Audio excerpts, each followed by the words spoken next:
Sean Bouldin, the 783, fucking East New York, I believe, East right? New York, definitely. So Houses. yeah, this is episode 63 of the Carrying the Culture show, and Congratulations. thank you, man, and I appreciate you for joining us. I'm really excited about this one, and yeah, this is gonna be fun for me. So again, thank you very much. It's all good. Thank you for having me. Also, Absolutely. you hear me well? Yeah, I can hear you. I can hear you All right, perfectly. cool. We're all good on our end. So a couple ground rules before we get out of the way. Everybody who's joining in, if you got questions for Sean Bouldin, please use the questions feature below. There's a question mark there. I can pull them up and then we can all see it. The other thing is, excuse me. The other thing is, if you get on fuck shit in the comments, just like on the page, I will send your ass home because we don't have time for that. So don't get stupid. Always got to put that out there. All right. You know. So, yo, this is so strange for me, man, because when we first chopped it up, it was just weird, like in terms of how it happened. It was like so organic and shit. I'm in the whip, it's pouring, raining, and I just jumped on. I was going to get some L's, jumped on and just bullshitting for a minute. You jump on it, and then, you know, shouted you out, and we start talking. You get in, and then you fuck my head all up, man. And with a lot of information that I you know, I'm saying I didn't know a lot of this stuff. So this is for me. I just want to start from the top. I want to get, because a lot of the people that even rock with the page and everything don't know like the history there, and so I want to get right into it, man. I mean, like, I know of 783 and you guys from the jam we just played, Coolin' in Cali, Drums and Steel. I saw this when I was a young buck. Wow. And I just have a good memory. And I remember him saying, "Yo, Muggs, da da da da something. Drop this beat." Right. And that then was the song. Drums and Steel. Daddy-O produced that. Daddy-O produced Drums and Steel? No. Daddy-O produced Half Bouldin, Half Inch. The song that you just, yo Brett, Sean Muggs, drop this piece. That was Half Bouldin, Half Inch, and Daddy-O produced that.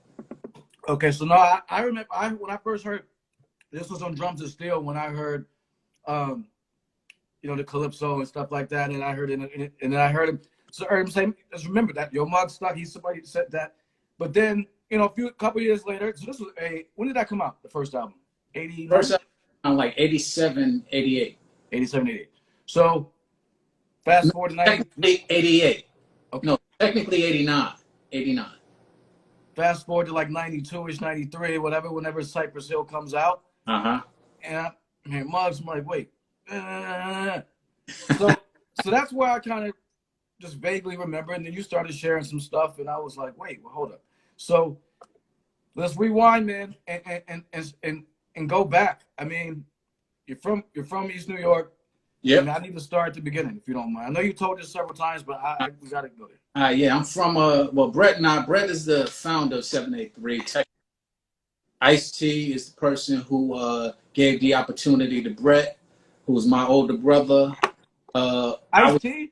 Ice-T, yeah. Because what it was, our first single we had got because they wanted Ice-T to do a remake of We Will Rock You by Queen. And Ice didn't want to do it. But he was like, yo, I got somebody who's dope who could do that. And he was talking about my brother. Now, I happened to be visiting that summer, my brother and my pops, for the summer. And when I came to visit, it was, I was on Hollywood. They took me to Hollywood Boulevard. And you know, we was walking down Hollywood Boulevard. Somebody said, "What's up?" to me. And I threw up my hands like, yo, what? And my brother was like, yo, they just said hi. And I was like, so they don't know me? And he was like, yo, you can't go back. So he said, yo, I'll do the record if my brother could get on it. So he was already out there. He was already out there for like 3 years prior to me coming out. Okay, because my pops moved out here, right? And you know, when my brother did a movie in 81, 82 with Cicely Tyson and Morgan Freeman called The Marva Collins Story, Welcome to Success. So he had got a little fame, and, you know, he started feeling himself. And my mother was raising us by herself in East New York. My pops had moved out to Cali. So when he started feeling himself and getting a little out of hand, she shipped him over to my pops. really they was trying to give him my mom just told me the story. They was trying to give him a card, a JV card, a JD card, a juvenile delinquent card, because he was out there hustling, putting flyers in people's stuff, and they were saying he was soliciting. And she was like, "Yo, you ain't doing that to my son and putting no mark on him." And then he was acting out of order from the movie, and she was like, "Yo, you going to your pop's crib?" And she shipped him out 3 years earlier. So he was already out in Cali, and he was running around, Know the Rhyme Syndicate. He was rhyming, him and his people. So he was making noise out in Cali, doing his thing. And so that's why him and Ice knew each other. And that's why, and this was before breaking, this was before Ice kind of did any music. It was, they was just out there running the streets, rhyming and stuff. Oh, shit. And Ice got breaking, and breaking opened the doors for all of the music for the West Coast, a lot of the West Coast artists, period. Right. Because because I think the joint he did was that Combat joint was in Breaking. There was a few. But the music he did, I know he was acting in it. Yeah, but he was the DJ. Yeah, no, yeah, and that was the one song. Yeah, the one song that he was acting when he was DJing. Because I fucking be getting ill to that song. But so all right, so you go out there. So I go out there. My brother said, "Yo, got the opportunity from Ice." He wasn't really that interested either, but when he saw what was going on with me, he was like, "Yo, I'll do it. I need my brother to do it with me." And they said, "All right." And they wound up. We didn't have no name. We didn't have no group, so we came up with the name like, "Yo, what we gonna call it?" Like, "Yo, what about 783?" Because it was 7A was the apartment that me and my brother was raised in East New York in Linden houses. 3 people lived in the apartment, my mother, my brother, and I. So that's 783 originally. How old were you? How old were you when you went out there? Like, how old was it? Like 15. I was like 15 going on 16. Did you like it at first? It wasn't even about liking it. It was more about missing my brother, getting my pops. My pops had never lived with me. So this was like, and my brother had moved out. So when my brother first moved out, that was kind of like a shock to me, because that was like my foundation and my, where I could pop shit and all that, because I could go tell my brother. And then my brother left, and I was like, it's out there on my own. So it was a little shaky at first. Then I started gaining my own confidence, and I'm like, yo, whatever. And that's when he caught me, when I went to visit him. Gotcha. All right. So 783 becomes an entity. Yes. And then what? So what I was playing, was it your first joint? Nah, our first single to our album. But we had already did 2 or 3 singles, one independently, which was the We Will Rock You. And the people who did it was Mio Vukovic and Jeff Finster. Mio is an executive in the industry, and so was Jeff, respectively at Disney. And last, I think Jeff was at Warner Brothers, but he had also been at Jive and Def Jam as a senior VP of higher A&R. So those were the people who were asking Ice to do the song We Will Rock You. And so we wound up doing it, right? And that was in 86, 87. Damn. Then we wound up, that segued into us being able to get an opportunity to be on the Color soundtrack. I read about that, yeah. So we did Mad Mad World on the Color soundtrack, and that was that went gold. Ice-T was, Color's the first single, and that went gold, which gave us the opportunity to get a single deal on Geffen, which we did Party Time, and Why was the B-side. A single deal. Those days are long gone. Absolutely. So then the single, because Why started getting traction, because it was like an anti-gang song. And it was Why does a brother kill another for the color of a rag? So, and it had a real eerie, like play this only at night, Dougie Fresh type of feel to it. And that got a lot of traction on K-Day. And that was the first song that got traction on K-Day outside of Mad Mad World getting little hits. So it got some traction. The gang violence was, kind of heavy out there. So, that transitioned into being offered an album deal. Before we continue with that, I wanted to ask, this kind of kind of going back, what was the adjustment for you being out there? So I'm from Connecticut, like, you know, so I was an hour and a half from the city, and where I lived was always there. It's a different vibe, but I got family out in LA, and I just came back from LA. Right. It's a weird fucking place, man, and it's always been weird as far with a lot of shit with the gang shit is a different animal. People don't understand, man. That shit is different. Like, so when you got out there, this was, you know, early 80s. Yeah. Like, what was that adjustment like for you being from East New York? Because that's you know what I'm saying? That shit is so different out there. It was real different. What's funny is when I got here and I started living here, my pops lived in Hollywood, in the Hollywood Hills. So that in itself was different because I never really got anything that was close to the environment of East New York. Then I started going to school there, and it still didn't have those elements, the whole gang. Fairfax, I went to Fairfax, and it didn't really have the true gang elements. There was a lot of creative entities in Fairfax and basketball players. It was kind of a cool. It wasn't in the hood. It was still kind of the Melrose, Fairfax. If you ever went to Melrose, where they be having Melrose and Fairfax, where they be having all of the shops, the trendy shops, across the street from my high school. So it was still kind of area that wasn't. So my first time really getting experiences when I went to the jungle. That was the first thing that reminded me of East New York. But I didn't know a lot of people in the jungle. I was just going through. So I really wasn't exposed to all of the gang culture until I went there. And that's when I started getting a better sense of it. But, you know, it was always around. And LA in general didn't like New Yorkers at that time.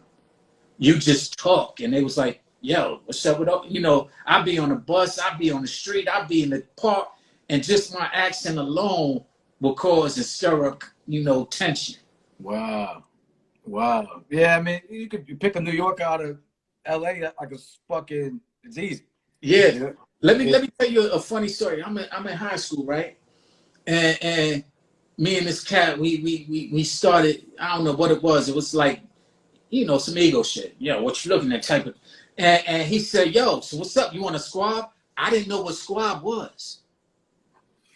So I'm like, yo, whatever. But I ain't know, you know, we beefing, but he's like, squab, and I ain't even understand the lingo. That's to answer your question. It was a real crazy adjustment because I didn't even know all of the terminologies. They was out here dancing to Egyptian Lover, and they was doing you know, they had trendy dances and all that. And I'm like, it was a whole nother world. Yeah. So it was a significant transition leaving East New York to come to LA. And it was at a time where, you know, breaking was out. So all of that rhinestone and those leather and that stuff that Ice was wearing in breaking was what they was wearing out here. Yeah. And that's not what they was wearing back home. And on AJs and you know, the people who was out here before me, like Son Doobie, for example, he was rocking Lees and no shoestring, and I'm rocking AJs and Lees and polos and all that. And they looking at him like, yo, what? You ain't no New York. This nigga from New York, you ain't. And then they started. So that's how I took him under the wing, and started building with him because they was starting to front on him. And so let's go there. So that's how that's because we're gonna get to that. So you linked up with Son Doobie first before the Cypress, right? Right. I was going to school with Son. He was I was in the 11th grade, he was in the 10th grade. So I was the cat who just was fresh from New York. And so they was all kind of gravitating, hating, whatever the case may be, because I was that new nigga from New York. And they like, yo, what's up? And so, you know, I get the little test and I react to the test and they be like, oh, okay, he cool, you know, because it wasn't nothing that they was just kind of test to see where I was. But this cat was a cat who was out there for about 4 or 5 years, maybe even 7, 8 years, who he was rocking, you know, the Lees with no shoelace and the Blazers, the Run DMC stuff, and Run DMC already been played out in New York. So where's Son Doobie originally from? He's from New York. What? But he's been in LA a lot longer way before I was. He went to junior high school there, you know, and he was now in high school, but he was still embracing this whole New York culture that he wasn't as familiar with. I did not know that. I didn't know. Yeah. Because you know, like over the years, like they just link. All right, Funk Doobie is. I mean, like even if I'm on the wiki right now, it's like American hip hop group from LA. So like, if you'd have to dig farther to find that. That shit is crazy, yo. You would never know. Like, Son will claim Brooklyn and New York, and like, yeah, he would claim because we took him over to East New York when we was in 783. So he stayed at my mom's crib. What? Yeah. So if he ever claims East New York, he might, you know, we was on the road. Funny story. We was on the road in Europe. And me, Brett, and this is our first time going out. He's like, yo, you know, when we grew up in East New York, and we looked at this nigga like, yo, who are you talking about? What we are you referring to that grew up in? Do you know who you talking to, man? Oh, Shiz, you know, my fault. You know what I mean? I'm like, nah, I really don't know what you mean, but I see that you've been out there saying that to some folks. But so yeah, it was always funny because you know he would claim East New York, and he, you know, we took him around, and you know he was in the projects with us. That's a whole nother story. But nah, he was in he was born in New York, in Brooklyn, but he moved out with his mom's to LA way before I knew him. Got you. So, all right. So what's good? Y'all link up, and y'all peoples, and y'all rhyming together. I mean, No, he wasn't rhyming. I taught Son how to rhyme. That's what I was. Yeah.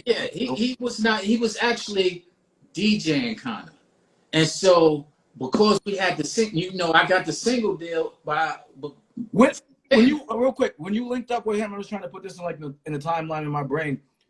Was this after 783 had begun? Yeah, or? 783. We already had did We Will Rock You. Okay. Now we getting the offers to do Mad Mad World. Matter of fact, one of the verses my brother did in Mad Mad World, I wrote in class in Fairfax. So what are you, like 16 then, right? I'm like 16. So my brother wrote and performed most of the verses. I wrote and one of the verses he performed, and that was us doing the Mad Mad World. So at that point, the buzz about us getting a deal is going on. So now we're an official group getting offers, and so, but we don't got no DJ. So the closest person that we got, yo, Son, yo, you want DJ? Why don't you come over here and DJ when we got shows and stuff? So that's what happened. We was doing little shows out there, and Son was out our DJ. Muggs and Tony G and Julio G had booked us to do a show in Southgate, which is where Cypress Ave is. And opening for us was Mellow Man Ace and Be Real and but they was under different names. Mellow Man Ace. Right. They wasn't Mellow Man Ace at the time. They were different names. I can't remember his MC name at that point. But they was opening for us because we had to do. So, and Tony and them and Muggs, Tony and Julio booked us. So that show, Son couldn't do. So when we got out there, we didn't have a DJ. Muggs was there. That's how we met Muggs. So we went out and did the show. Brett was like, yo, we don't got DJ. You want to fill in? Muggs was like, all right. Muggs was nice. So he's like, all right, that was cool. We did the show. It was cool. And Brett was like, yo, why don't you be our DJ? We actually getting ready to get a deal. We got a deal. We got a single already. They just offered us an album deal. Why don't you come and be our DJ and join the group? That's how Muggs got on. Okay, cool. So thanks for clearing that up. So now, is that when you guys then did the album that I was just pumping? Yeah, that's when we did. Now we got Coolin' and Cali, the album. I'm in high school. We just put on Muggs. Muggs, Brett go out to Philly to start the album. Brett was going out to Philly to do an album with 16 bars. He didn't have nothing. But that's how talented he is. In 30 days, he had an album. But he went out there with an album deal and nothing but 16 bars written. And I was in school, so I couldn't really be helpful. I'm finishing high school. I'm a senior now. So I'm finishing high school. So Muggs, he was just going for the ride, really, because he wasn't producing. He was just we always camaradered and say, yo, whatever we got, you got. We got a publishing deal, split it evenly with him, and he ain't do nothing at all. And that's where he first got his first equipment, is through the blessing that Brett, basically, who was the majority writer, who said, yo, I'm going to split it even with all y'all, gave him and me more than we offered. But I deserved some because I did do some writing, but Muggs didn't do anything initially before we got the deal, but he split it evenly with everybody. And that was what was very genuine about Brett, and always been about Brett. And he's offered that, and that is what helped Muggs get his first SP12. Wow. And that's very generous, man. I mean, because certainly didn't have to do that, and there wouldn't have been much argument had he didn't. If he didn't, you know what I'm saying? Like, there's not much you can really, you know, at all, really said. So at all. So I big up Brett always when it comes to you know, his generosity, because he was not just generous in that manner. He was also, as I segueing into the next day, he also taught me how to write songs, because I was an MC, but I was just a battle type of MC. So he taught me how to write and structure song. We taught Son Doobie how to write song. He taught B Real how to write songs. He wrote Hand on the Pump and guided all of the Son Doobie, all of the tracks on his first and second album. He helped with structuring the direction and or writing the hooks and direction for all of those songs. He helped with giving direction to Be Real. I won't say that he, you know, did as much as he did with some, but he definitely, Mose was like, yo, you want to be a star, be Brett. Yeah, we got to go back, because the fuck your head up part is, and fuck my man up too. My man that I'm doing a show with right after this, because I'm gonna tell him, he knows. Big Cypress Hill fan. He's from LA area, and so you saying, and I see here on the wiki, it said your brother wrote Hand on the Pump. Yeah. And he real says it. You know, he's like, he's the one who said. I remember we was doing an interview. He's like, yo, this man right here, he is the man who came up with la la la la la la la la. This is the person behind that right there. And you know, so yeah, and he said, yo, I don't have no shame. I delivered it, but I don't got no shame on, you know, where the credits came from. So this is my man, and he also taught me how to write songs.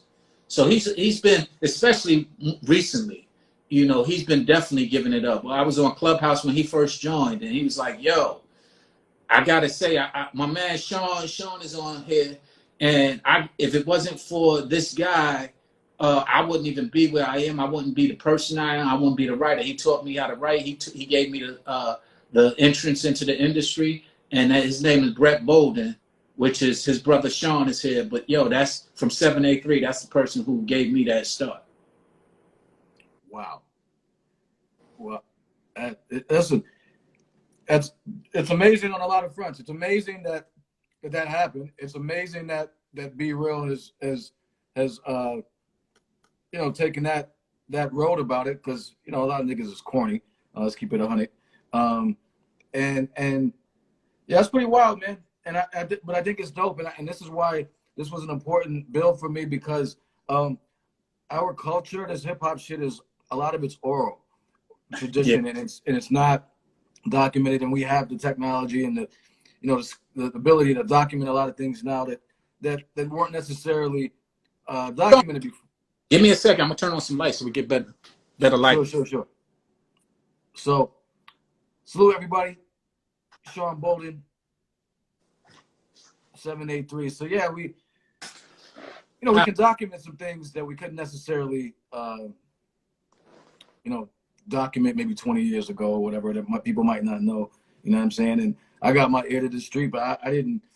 I knew the connection with Muggs, and I was like, okay, so there must be a connection there, but I didn't know it was like that. So, all right, what do you like during this time? Cypress Hill's blood. Real quick, yo. So you were out on the West Coast. Did you know that out in New York, cats thought that they were from East New York. Uh, Because did thought you the know Cypress. did you know that it was deliberately marketed that way? If you think about the hoodies that, and this is, I got to give Muggs the credit for this, because Muggs knew where we was from. And because we was from East New York, everybody thought they was from Cypress Hill's projects, because they knew that they came through us because Muggs was associated. And the brilliance of Muggs is that he knew they wasn't getting the love on the West Coast like that, but he put on hoodies. That first video, Funky Feel one, he had on hoodies. He did it in Times Square. He had New York cameos all throughout those videos, because they had went on tour with Naughty and them, so they had a lot of New York elements to give that ambiance of New York, so that people would not know. So it wasn't something that, of course, I knew, because it was deliberate. Wow, thank you. I didn't know that either. Yeah. I didn't know that either. Niggas was like, yo, they from Cypress Hills. I'm like, Yeah. fuck it. I was like, nigga, they from Southgate, yo. Yeah, and nobody knew, because once again, they was always hooded. I know Sin Dog. I didn't even know what Sin Dog looked like until nobody knew. It was deliberate. Not, like I said, I got to give that credit to Muggs, and he had learned a lot of it through being in 783 on how to market, and he's admitted that as well. A lot of his schooling came through what he learned through us. That's crazy, son. Like I mean, because I saw what was happening. I was like, yo, like these niggas, you know what I'm saying? They different. I was like, I know they from Cali, but I was like, they different. Like, because in the Funky Phil one joint, I think Sin Dog got the Fisherman joint on. Yeah. And like, you can't see shit with that. Like right. None of them videos can you hardly see anybody's faces. You know. Right.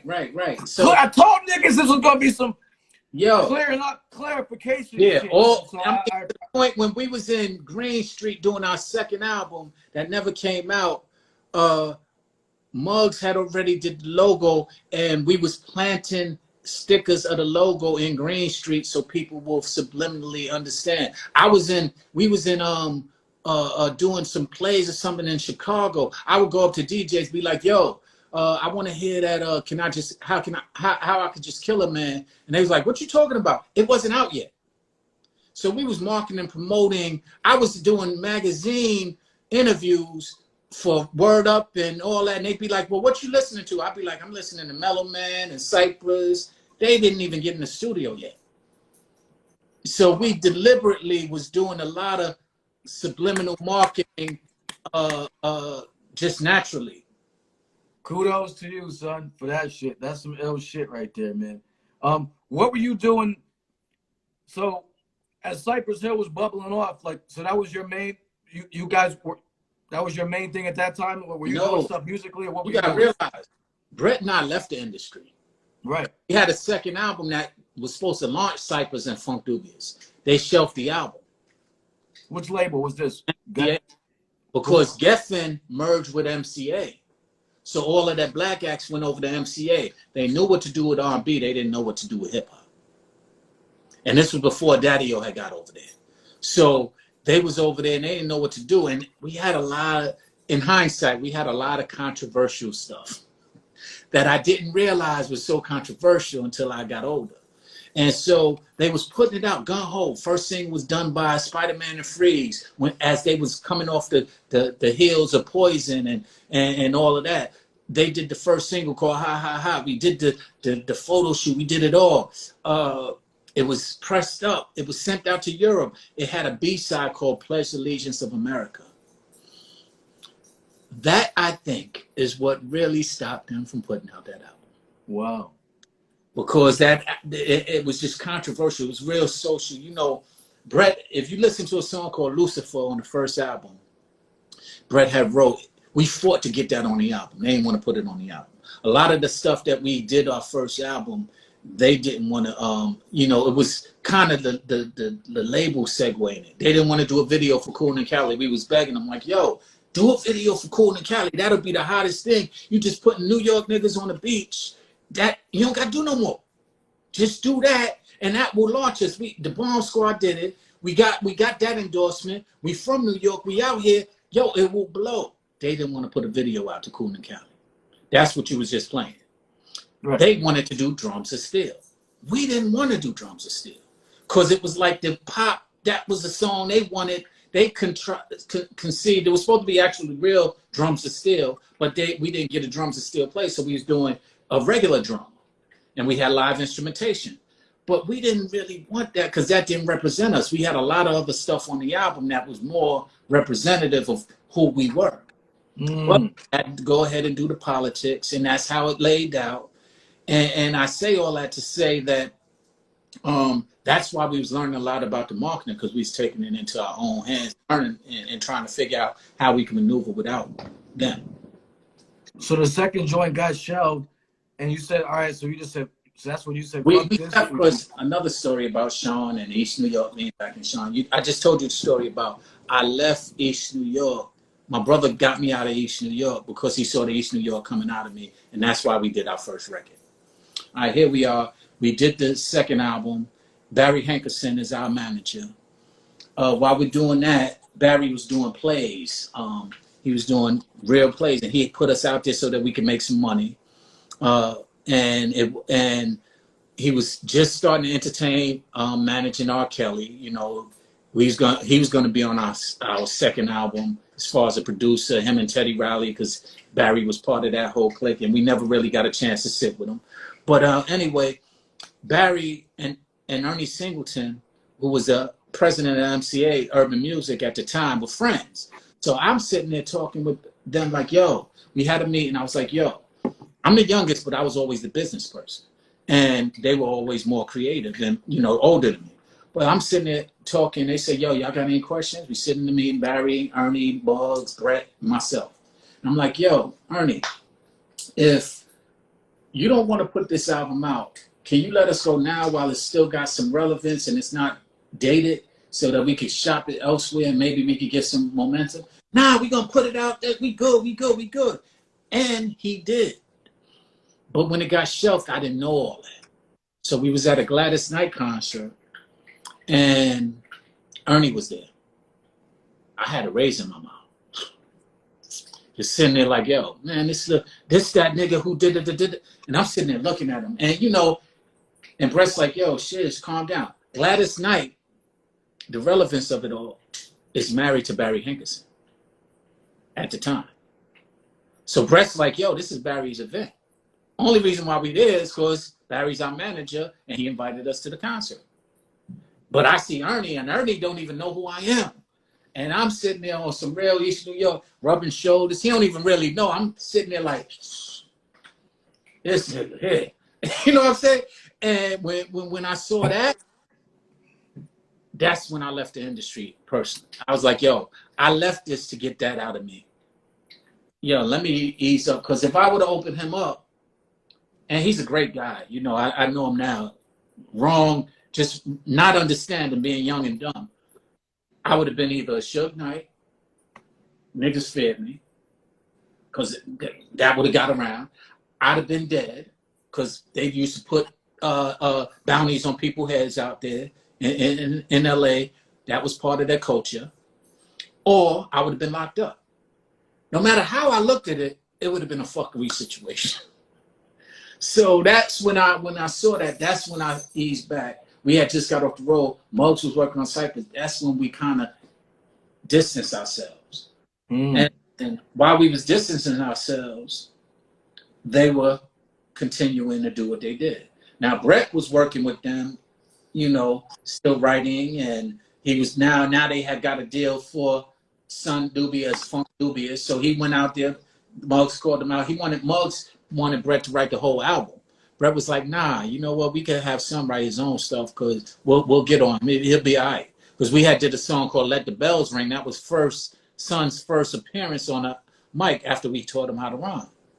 So once he got on Let the Bells Ring, which was a public service announcement, we did a video for it.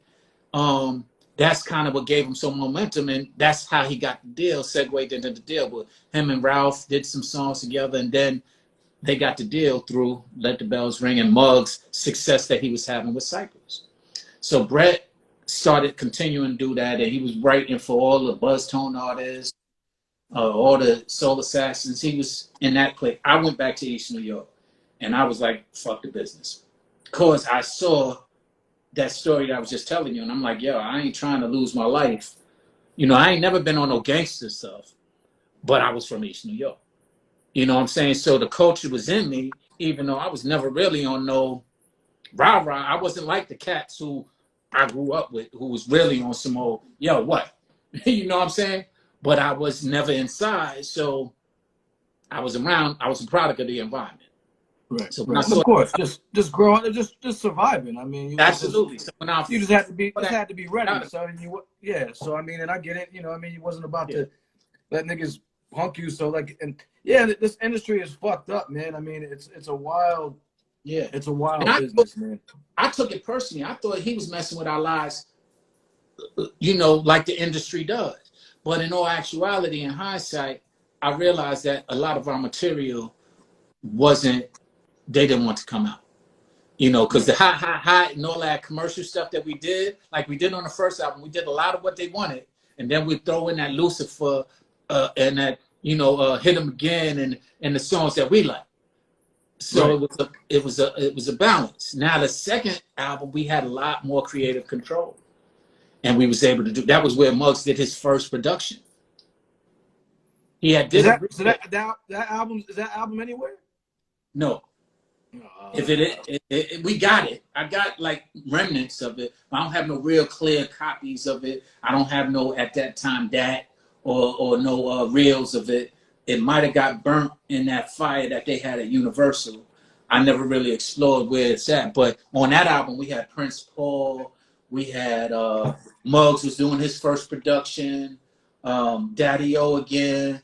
We had Spider-Man and Freeze. We had we had a nice array. You know, they gave us a nice budget. We had a nice array. As a matter of fact, that's where Muggs might have really started separating from us, because he was kind of mad because we gave Spider-Man and Freeze some money that he was like, I could have did that track. But Spidey and Freeze was our people. We grew up in Linden houses together. And so we was like, yo, whatever we given, you know, how we gave him, we was blessing them. And they had Poison out. So it wasn't like but it was a significant amount. So I understand his point. It was a significant amount of the budget. So in hindsight, looking at the business, I get father. But you know, that's kind of what probably strained the relationship initially. But it wasn't no beef or nothing. But we kind of fell back. But it was always a little wedge that was forming, because Muggs was like, yo, I could have did that. And plus, they didn't want to pay Muggs. We had to have them pay Muggs, because they didn't want to pay him because he's part of the group as a producer.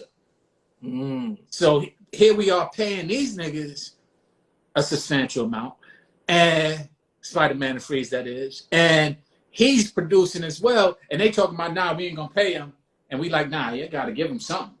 And so he's getting a little amount in comparison to. So I get it now. Yeah, I hear you. I mean, he was within reason of being hot. I mean, so I mean, I get it. I get it. So you fell back, and I mean, you went into the industry as far as like executive type shit, right? I mean, yeah. Let me tell you about that. I fell back, right? But here I am looking at MTV and seeing seeing Cypress start to bubble, and from Doobie start to bubble, and I got my daughter's mother pregnant. Longer story, but anyway. I know I got a story like that too. Mine's long too. So I get it. When she got pregnant, I'm like looking at this and I'm like, yo, here there's a pie that I helped bake and I didn't even get a crumb. But I said, you know what? I want to go back in the industry for my child, which is now my daughter. But I'm gonna go to learn the business. That's what made me go back in. And I didn't want to, and the stupid part on my part, in hindsight, is that I didn't want to connect any 783 to my business. I wanted them to respect me as a businessman. Mm. Boy, if I knew what I knew now, I would have went in totally different. But I did. I went in as an executive to learn a business. And what I didn't understand is that I had already learned it. Like I was interning for people who I was reading charts and following charts, and it was like, how you know that? And I'm looking at them like, how don't you know it? But what happened is, as a artist, I was doing that. I just didn't realize that that's what I was doing. We was marketing. I didn't realize we was marketing. We was promoting. I didn't realize we was promoting. We was just doing it out of genuineness of looking out for our people, trying to make sure that they could live, that they could eat, that people could know about them. It wasn't anything else other than love that we was extending, but didn't realize that that was what the business I was going to learn. Hence, that's where I went to work at. My first label was Immortal. I transitioned from Immortal, then I went to Interscope. I was in Interscope during Interscope Death Row days, going into Aftermath. I went over from Interscope. I moved back to New York to do EMI because my daughter was in New York, so I wanted to be closer to her. EMI shut down. I went, when they shut down or merged with Virgin, I went over to run the rap department at A&M. A&M with We Be Clubbing and We Can Freak It and Corrupt album. We did that whole album. Then what were you doing? You were doing A&R shit? No, I was running the rap department. Okay. Doing the promotions, marketing, and all that. I actually A&R would have been a natural, but I didn't get in that part because I want to learn the business. Got you. But I went over. I was running the rap department at A&M. A&M merged with Geffen and Interscope. And at that point, I was contracted, so I was just doing independent stuff. I went over to DreamWorks, did some independent. I went over to Entre, did some independent. So basically, I was being the executive, running around the spectrums and having a lot of success there. Yo, so do you know, is this your people's right here? Jameer Shagwell? Yeah. That's my peep. He's from East New York. He's now in Atlanta. He's in the industry. He's really excited. He's like, talk about Biggie. Oh, okay. I was there the night Biggie got killed is what he's referring to. And I kind of saw in hindsight what I think might have been the setup. That and I mentioned it, on another channel. And that was the first time, that's what he's talking about. He saw that interview. That night when he got killed, that was the last night I saw Leah too. He was in there. And they both was in there and they shut down the party. Big was sitting like this with his cane. And I was on the dance floor about, and they was doing up extra West Coast and doing extra. And then he went ahead and he was like, yo, I'm sitting there looking at it, but they don't know this, but I do because I lived out there. And usually they're doing it at each other, but they was directing it towards that whole bad boy camp. And Big was sitting there, and it looked like everything was gravitating towards him. And it looked like he was sitting there like, yo, whatever, like shit was sweet. But what it was is his leg was broken, so he couldn't move. So everybody, Stevie J, all of them bringing him bottles, all the chicks come to take pictures with him sitting on his lap, having drinks that he's distributing. So it looked like he was just, and he had the cane and it's Versace. So it looks like he just sitting there, like, yo, what? And everything gravitating towards him. And while he's doing that, I see the niggas over here, West Coast looking over there, directing that energy over there. And they on cell phones and all that. So I'm thinking they, in my East New York head, yo, this cat over here, he thinks shit's sweet. He like, yeah, yo, he just sitting there like all the calls that's being made outside. So they like, yo, word, oh, word, he did. This is what's going on. They setting it up. So by the time they shut it down, they was there entirely too long, period. They shouldn't have been there that long. And I didn't know him at that time, you know, even though I'm from East New York, he from Bed-Stuy. I ain't know him, but I'm sitting there looking at it like, yo, all right, he was sitting there in hindsight entirely too long. But it wasn't that he was sitting there. They was probably gonna blow. They just getting drinks, having, you know, doing their round, but they did their rounds too long. By the time they shut it down because it was over capacity, now everybody got to filter out. And everybody was filtering out. And that's when they caught him coming out. But I feel like it was all set up while he was in there. I see what you're saying. Yeah. And, yo, and the thing is, that's not some wild shit to say, because if niggas be out in clubs, yo, you know what it's like when the energy shifts, right? When niggas is, if you got your head on the swivel, you understand when you should understand when cats are like, you know what I'm saying? And it seems like this, you know, this sometimes cats are oblivious to that shit though. You know what I'm saying? Like salute GQ, what up, man? What up, GQ? So, you know, that's not a crazy thing to say, because like that shit happens all the time. Yeah. You know what I'm saying? I feel that's what happened with Pac. You know, he got into that case. So-and-so was holding him down.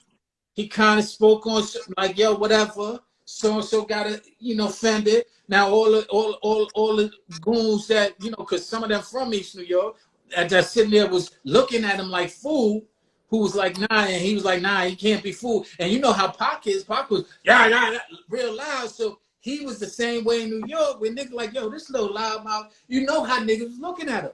Like, this little loudmouth nigga, yo, if that wasn't my man, I would get. And so when it became that he wasn't his man's man, some of the cats who were already looking at him, probably, that's why he got pressed at the studio at Quad. They was going to get him. Bad, you know, same scenario, different way.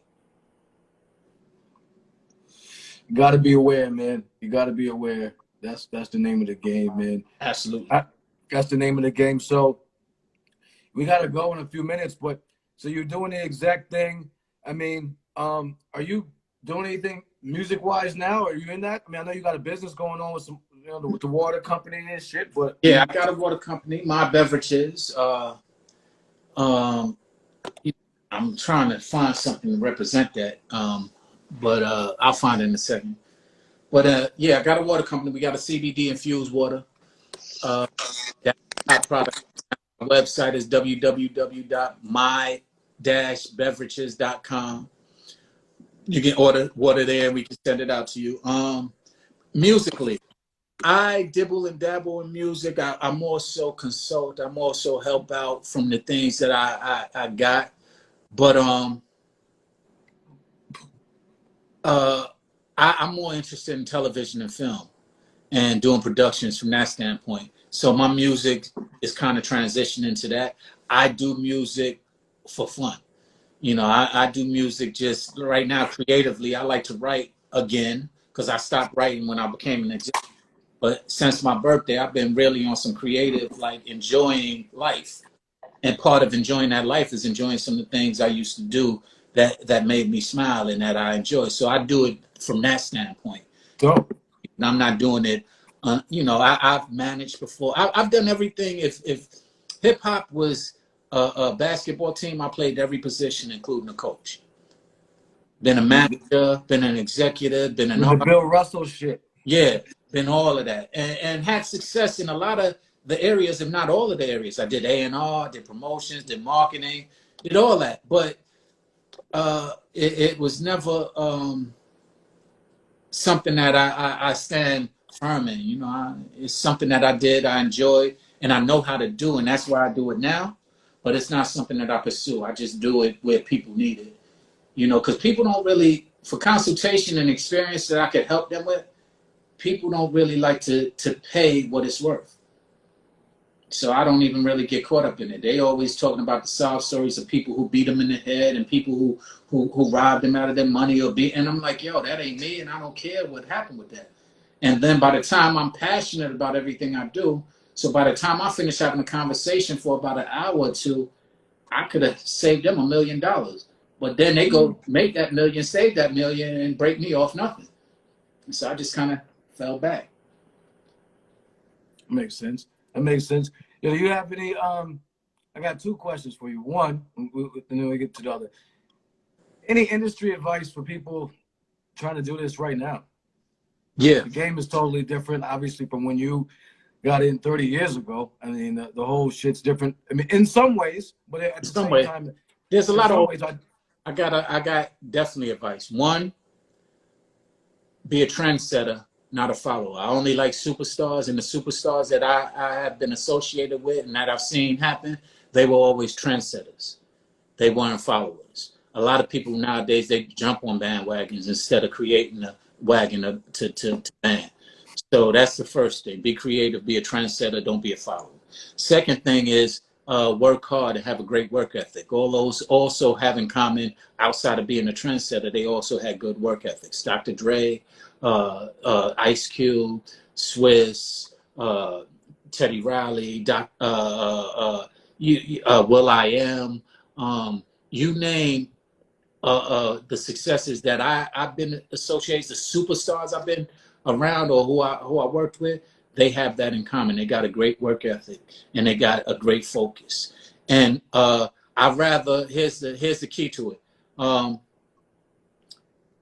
You'd rather have artist that works hard.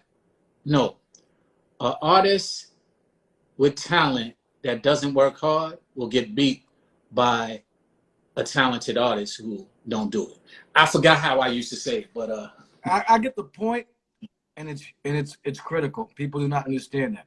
Yeah, especially now in this era, as far as I'm concerned, where you kind of control your own destiny, so to speak, in a lot of ways. If you can, it's as hard as much as you put into it, I think you'll get out. Right. Here it is. Hard work beats talent when talent doesn't work hard. That's it. There we go.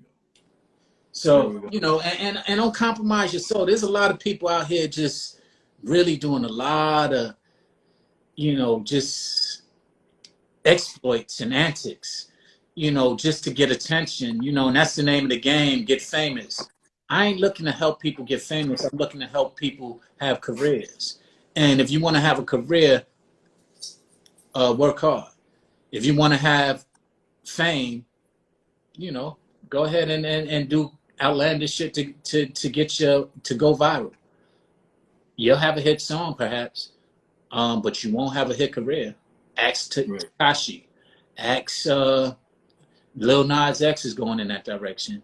Ask there's a lot of people who they ask most of the Lils. Yeah, most of the Lils. Some of them got talent. I like Lil Baby. But yeah, a lot of folks they just jump on what's hot right now. They get their little bands, take their pictures, go viral, and exploit the street shit that they ain't doing. And I'll say that again: exploit the street shit that they ain't doing. Right. But we did it as well. NWA was an exploitation of street shit. And a marketing tool. Right. So I ain't mad at they opened the door for us all to be here and get a lot of what we have now. So I salute them. Julio G just chimed in, and Julio G, I just mentioned you when you and your brother and Muggs booked us for our first show when we first met Muggs and put him in 783. So Julio, big up to you. He's a pioneer. He's a pioneer on West Coast hip hop in general, from K and beyond. Salute Julio G. I'm gonna follow you, son. You know what I'm saying? Big up. This is important history right here, for real. So like I was saying, there were gangster elements of NWA, like Ran Easy. They, they had, they were credible, but a lot of them wasn't. And I know. Cube was a great writer, but he wasn't about that. He was like me, quite frankly. He was very talented. Knew about the streets, but wasn't really engaging. You know how I just told you about me being from East New York? He was that, and no knock to him. But the whole concept of NWA and coming out and doing niggas with attitude was a marketing plan. You know, NWA was a straight marketing point. Get a lot of young cats who street oriented, talk about the streets, similar to how Cypress was with smoking weed. They was the first rappers to speak about smoking weed, and Joe the Butcher and Chris Schwartz allowed that. So that gave the opportunity for that to open up the door to where it was okay to do it, because nobody did it. It was always censored, and you couldn't talk about weed. They took the risk. Right. Dope shit, man. Yo, I'm gonna ask you if we can do a part 2 at some point. Absolutely. You can do whatever you like. I just appreciate, like I said, you having me on your platform. I appreciate everybody who tuned in. And yeah, we could definitely do a part 2, because I know there's a lot more to cover that I'm sure I'm not thinking of and you ain't thinking of. Nah, it's cool. But I wanted to get this big part out of the way, because that was the thing I told you that fucked my head up in the rain that night. And so I wanted to get this part out of the way, but I want to do a part 2. We got to get on out of here. We got another show in 3 minutes. And so Sean Bouldin, the 783, telling us a lot of jewels and a lot of history. I'll get this edited and tag you. We'll put it up on our YouTube channel, of course. This was episode 63 of the Care and the Culture Show. Thank you, man, for real. Thank you for having me. And I guess next time we'll talk about, some of the executive exploits. That's what I'm saying. That's what I want to get into. That's what I want to get into after. Definitely. So I definitely do. So let's build. We going live on my man carrying the my man saved the hip hop culture right after this, and his head's gonna explode when he. Yo, big up to him, because I saw him shouting me out today. So big up to Save the Hip Hop. I'm gonna follow you. I'm gonna go look at the show as well. Oh, word. Salute, man. So be easy. I will be in touch very soon, setting up a time to do another build. Absolutely. All right, thanks everybody. We'll be rocking out in a few minutes. Peace. Salute. Peace.